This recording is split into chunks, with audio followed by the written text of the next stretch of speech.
I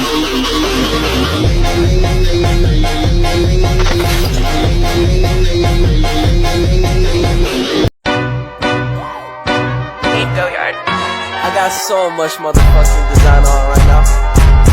Break it down, bring it back, make it clap. I got 3 old thoughts, new block, where that thing. Bitches on my line, and you know.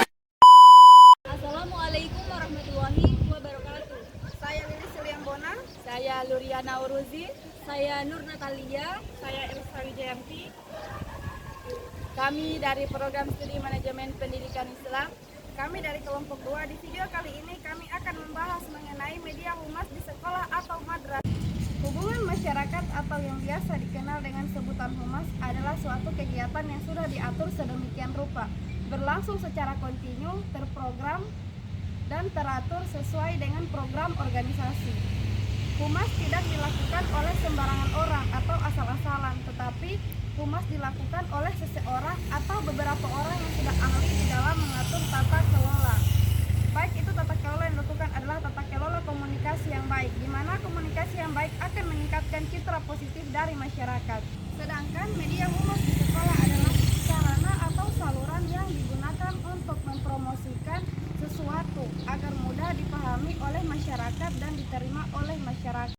Dengan melakukan kegiatan di sekolah, maka diperlukan berbagai macam media humas seperti yang dikemukakan oleh Surya Subroto. Yang pertama itu media dan alat kegiatan humas yang bersifat visual. Media kegiatan humas yang bersifat visual, contohnya itu seperti pameran foto, pamflet sekolah, terus peristiwa yang penting dan surat kabar. Baik, yang kedua itu media dan alat kegiatan humas di sekolah yang bersifat audio. Media humas yang bersifat audio yaitu seperti radio, telepon, pengeras suara, dan kesenian. Tiga itu media dan alat kegiatan humas di sekolah yang bersifat audio visual.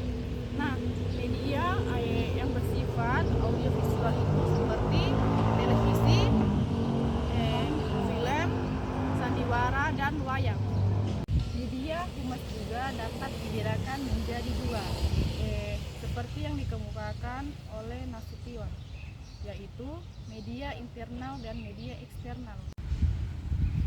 Media internal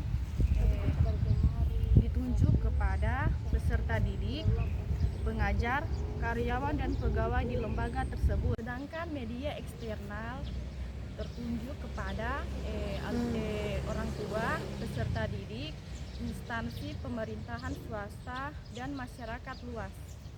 Ahid mengemukakan bahwa humas memiliki fungsi untuk mengembangkan fungsi pengelolaan dan mempertahankan hubungan baik dan bermanfaat antara suatu instansi atau organisasi dengan masyarakat yang lain yang dapat memberikan pengaruh untuk kesuksesan ataupun kegagalan kepada suatu instansi atau organisasi tersebut. Selanjutnya, manfaat media humas, yaitu yang pertama, mempertahankan branding atau identitas. Karena melalui media sosial, instansi tidak perlu merogoh kocek dalam untuk dapat membagikan informasi mengenai identitas mereka kepada khalayak. Di sisi lain, orang-orang juga dapat mengetahui respon dan berkomunikasi di dalam kolom komentar. Di sisi lain, orang-orang juga dapat mengetahui respon dan berinteraksi melalui kolom komentar. Yang kedua, mengontrol isu dan kritik.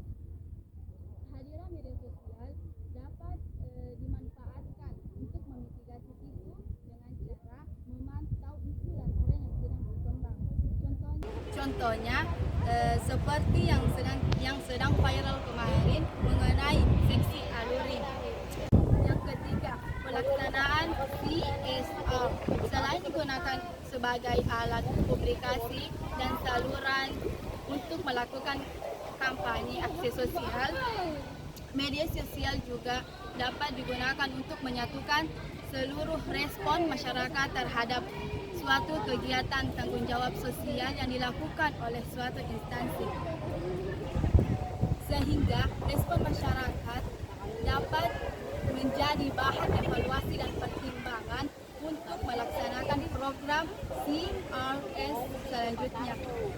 Yang keempat atau yang terakhir, membangun hubungan dengan publik. Nah, media sosial dapat menjadi wadah untuk membangun hubungan yang lebih baik antara publik dengan suatu instansi. Harapkan media sosial memungkinkan terjadinya komunikasi antara dua arah. Baik, di sini saya akan membahas mengenai pemilihan media publikasi. Dapat kita ketahui secara bersama bahwa seiring bertambahnya tingkat kecerdasan publik dalam memberikan dan menyebarkan informasi, juga memerlukan kontrol bagi berbagai penyampaian dan penyebaran terkait dengan aktivitas informasi lembaga. Kemudian ada berbagai macam-macam media publikasi yang digunakan, yaitu yang pertama media elektronik, media cetak, dan media sosial atau sosial media.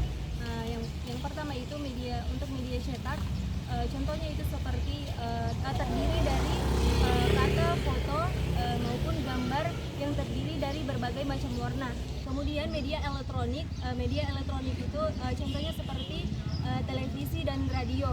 Nah, selanjutnya itu media sosial atau sosial media, yaitu alat informasi yang tak terbatas ruang, jarak, dan waktu.